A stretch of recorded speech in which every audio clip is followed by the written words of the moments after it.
അജാനൂർ കടപ്പുറം റഹ്മാനിയ മുസ്ലിം ജമാഅത്ത് കമ്മിറ്റിയുടെ ആഭിമുഖ്യത്തിൽ മദനുൽ ഉലൂം മദ്രസ പരിസരത്ത് വിവിധ പരിപാടികളോടെ റിപ്പബ്ലിക് ദിനം ആചരിച്ചു. അജാനൂർ കടപ്പുറം റഹ്മാനിയ മുസ്ലിം ജമാഅത്ത് കമ്മിറ്റിയുടെ ആഭിമുഖ്യത്തിൽ മദനുൽ ഉലൂം മദ്രസ പരിസരത്ത് വിവിധ പരിപാടികളോടെ റിപ്പബ്ലിക് ദിനാചരണം നടത്തി.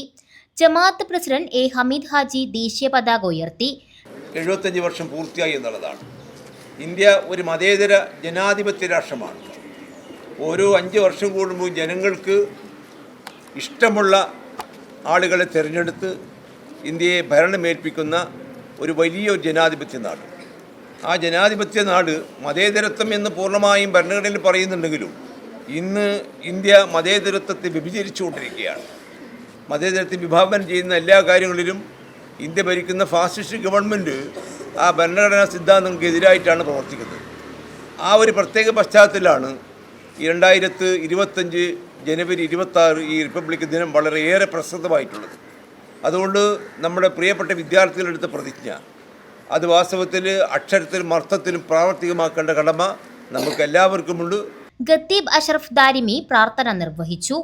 സദർ മുഅല്ലിം ഹംസ മൗലവി റിപ്പബ്ലിക് ദിന സന്ദേശം നടത്തി.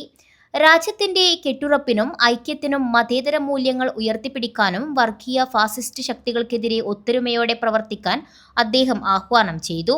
മുഹമ്മദ് ഫഹീം PM ഖുർആൻ പാരായണവും അബ്ദുൽ വാരിസ് പ്രതിജ്ഞ ചൊല്ലിക്കൊടുക്കുകയും ചെയ്തു. ജമാഅത്ത് treasurer KM Ahammed Haji, CH Majeed, M Kunhabdulla, Kulathingal Moideen Kunhi, Shihabuddeen Darimi തുടങ്ങിയവർ സംബന്ധിച്ചു. News bureau, Kanhangad.